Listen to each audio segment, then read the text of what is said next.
Hello, I'm Steve, and today we're exploring a part of ourselves that every one of us carries, yet few of us truly understand, the inner critic.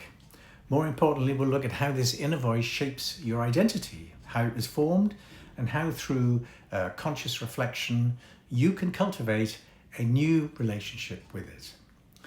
When most people think of their inner critic, they imagine a harsh internal voice telling them they're not good enough, not capable enough, or not deserving enough.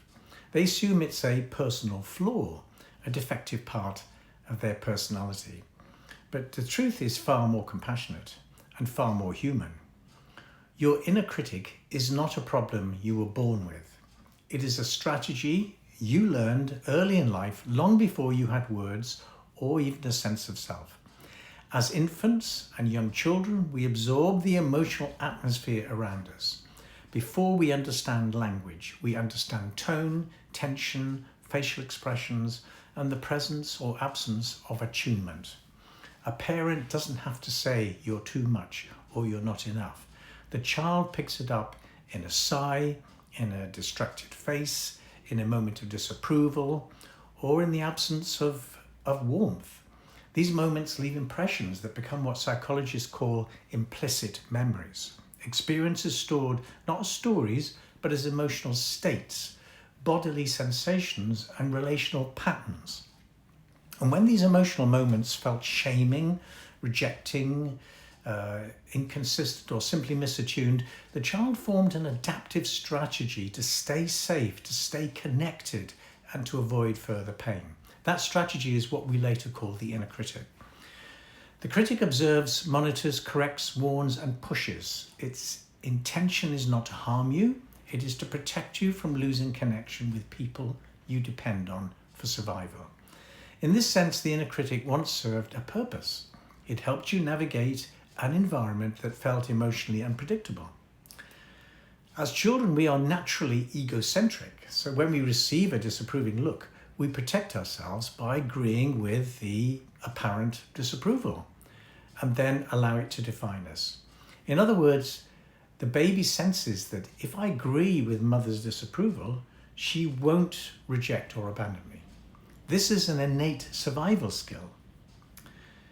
In reality, the disapproving look from mother will likely be a response to any negativity going on in her life and nothing to do with her baby. So the difficulty is that this internal strategy doesn't update itself as you grow, largely because it's tucked away in the unconscious mind. The inner critic continues speaking to you as though you are still that vulnerable child. It reacts not to the present moment, but to the past. And so as adults, we find ourselves held back by thoughts that sound absolute. Don't get it wrong. Don't be stupid. You'll embarrass yourself. You should know better. These are not adult reflections. They are echoes of old fears, old emotional memories, and old attempts to remain safe. Now, understanding this changes everything. Because when you recognize that the inner critic is an outdated protector, not an authority, you reclaim a sense of identity that may have been overshadowed for years. You begin to understand that you are not the voice that judges you. You are the one who hears the voice. So how do we begin to reframe this inner critic and develop a healthier internal relationship? Well, the first step is separation. Instead of saying I've failed or I'm hopeless, try saying a part of me feels like it's failed, or a part of me is afraid I'm not enough. This shift may seem small, but psychologically it's significant. You are identifying the inner critic as a part, not the whole of who you are. Shame decreases and agency increases. Now, the second step is understanding.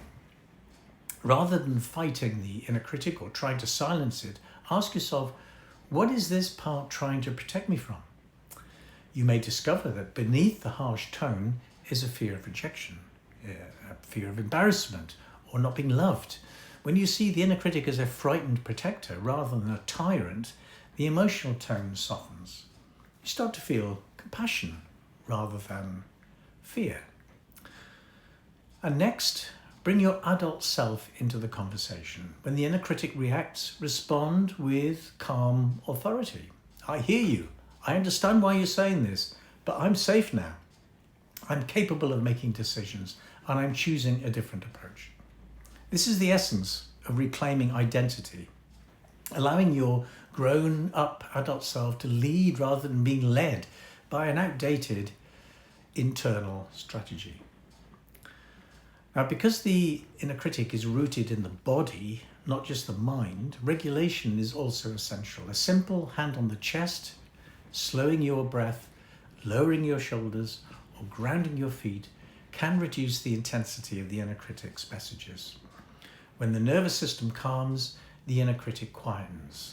Emotional safety reduces, the need for internal protection reduces. Another powerful exercise is to imagine the inner critic's words being spoken to a young child version of yourself. Most people instantly recoil. They would never speak to a child the way their inner critic speaks to them. And this raises a vital question. If you would protect that child, why not protect the child within you? That question naturally activates the inner nurturing parent, the part of you capable of warmth, encouragement, compassion, and grounding. And finally, we can renegotiate the inner critic's role. The critic's function, protection, is useful. The method of shame is not useful. You can say, you're allowed to warn me, but you're not allowed to attack me. Or you may give advice, but you may not shame me. Slowly, the critic shifts from a punishing authority into a cautious advisor, guiding your adult leadership rather than fear. So you are not trying to destroy your inner critic.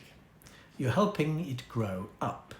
And as it softens, your identity becomes clearer. You begin to live from who you genuinely are, not from who you once had to be to keep safe. So thanks for listening.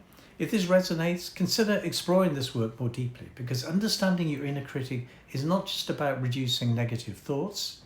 It's about reclaiming your identity, your freedom, and your sense of self.